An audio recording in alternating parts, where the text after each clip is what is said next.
যুক্তিবিদ্যার জনক এরিস্টটল বলেছিলেন, law is order and good law is good order. অর্থাৎ আইন মানে শৃঙ্খলা, আর ভালো আইন মানে ভালো সমাজ। ভালো সমাজ মানে দুর্নীতি প্রতিরোধ। সম্মানিত সভাপতি, মাননীয় বিচারক মণ্ডলী, বিজ্ঞপতিপক্ষ ও সুদীবৃন্দ, সবাইকে আন্তরিক শুভেচ্ছা। আজকের বিতর্কের বিষয় নির্ধারণ করা হয়েছে দুর্নীতি রোধে আইনের চেয়ে জনসচেতনতা কার্যকর। আমিও আমার দল বিষয়টির বিপক্ষে অবস্থান করছি। আমরা বলছি জনসচেতনতা প্রয়োজন, তবে দুর্নীতি রোধে সবথেকে কার্যকরী ভূমিকা পালন করে সঠিক আইন প্রয়োগ। আমি বাহ্যিকভাবে আইনের কার্যকরী পদক্ষেপগুলোর কথা বলছি। আইন মানে শুধু শাস্তি দেওয়া নয়, বরং আইন মানে দুর্নীতি রোধ করা।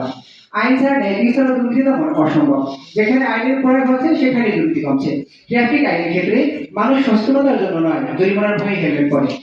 মাননীয় বিচারক মণ্ডলী, 2024 সালের ট্রান্সপারেন্সি ইন্টারন্যাশনাল সিপি তথ্য অনুযায়ী বিশ্বের দুর্নীতিমুক্ত দেশ হিসেবে প্রথম স্থান রয়েছে ডেনমার্ক, দ্বিতীয় স্থান রয়েছে ফিনল্যান্ড, তৃতীয় স্থান রয়েছে সিঙ্গাপুর। এসব দেশে দুর্নীতি কম থাকার মূল কারণ হলো আইনের সঠিক প্রয়োগ থাকা, স্বচ্ছ প্রশাসন, দুর্নীতি দমন সংস্থা, স্বাধীন বিচার ব্যবস্থা। ফলে দুর্নীতি নিয়ন্ত্রণ রাখা সম্ভব হয়েছে।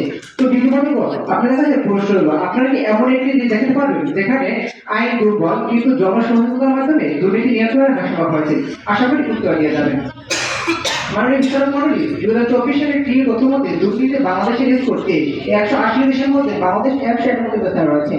দক্ষিণ এশিয়া আফগানিস্তানের পরে দ্বিতীয় স্থান রয়েছে বাংলাদেশ। প্রতিপক্ষ এর প্রধান কারণ সঠিক আইন প্রয়োগ না থাকা। এরপরে আপনারা কি করে আইনকে বাদ দিয়ে জনসচেতনতাকে প্রাধান্য দিচ্ছেন, তা সত্যি উপদ্রব মনে হয়। মাননীয় বিচারক মণ্ডলী, 16 জুন 2025 টিভিউস নিউজে প্রকাশিত সাবেক ভূমিমন্ত্রী সাইফুজ্জামান চৌধুরী জাবের প্রায় 16,000 কোটি টাকা এবং যুক্তরাষ্ট্র এবং আরবানিয়া সহ 576টি ব্লক থাকায় দুদক মামলায় তার সমস্ত সম্পত্তি জব্দ করা হয়েছে। এটা একমাত্র সম্ভব হয়েছে সঠিক আইন প্রয়োগের মাধ্যমে।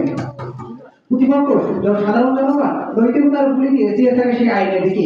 তো প্রতিপক্ষ আপনাদের কাছে আমার প্রশ্ন রইল, সচেতন জনগণ যদি এত কার্যকর হয় তাহলে বিশ্বজুড়ে কারাদণ্ড আইনের বিধান আছে কেন? আশা করি উত্তর দিয়ে যাবেন। মাননীয় বিচারক মণ্ডলী, একমাত্র অনেক ধরনের দুর্নীতি হয়। বর্তমান ম্যাজিস্ট্রেট নওশাদ খান এর বিরুদ্ধে সক্রিয় ভূমিকা রেখেছেন। অব্যবস্থাপনা ও দুর্নীতির বিরুদ্ধে সাহসী পদক্ষেপ নিচ্ছেন। যাত্রী সেবা নিরাপত্তার দিকে অনেক কাজ করছেন। অনিয়মের বিরুদ্ধে জিরো টলারেন্স নীতি বাস্তবায়ন করেছেন। আর আপনারা বলছেন আইনের চেয়ে জনসচেতনতা কার্যকর, যা খুবই হাস্যকর। তো প্রতিপক্ষ আপনাদের কাছে আমার প্রশ্ন রইল, জনগণ মানুষকে ভালো হতে শেখায় কিন্তু রাষ্ট্রের খারাপ মানুষকে রক্ষা করবে কে? আশা করি উত্তর দিয়ে যাবেন। মাননীয় বিচারক মণ্ডলী, ওয়ার্ল্ড কাস্টমস অর্গানাইজেশনের তথ্য মতে কাস্টমসে অনেক ধরনের দুর্নীতি হয়। পণ্যমূল্য কম দেখানো হয়, ঘুষি বিনিময় শুল্ক ফাঁকি দেওয়া হয়, অবৈধ আমদানি রপ্তানি এবং কাগজপত্র জালিয়াতি করা হয়।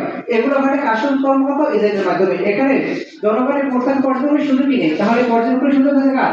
আইনের আছে। তো প্রতিপক্ষ আপনাদের কাছে আমার প্রশ্ন রইল, যে জায়গায় জনগণের প্রত্যক্ষ পর্যটন সুযোগ নেই, তাহলে সেখানে তারা কাজ করতে কি হবে? আশা করি উত্তর দিয়ে যাবেন।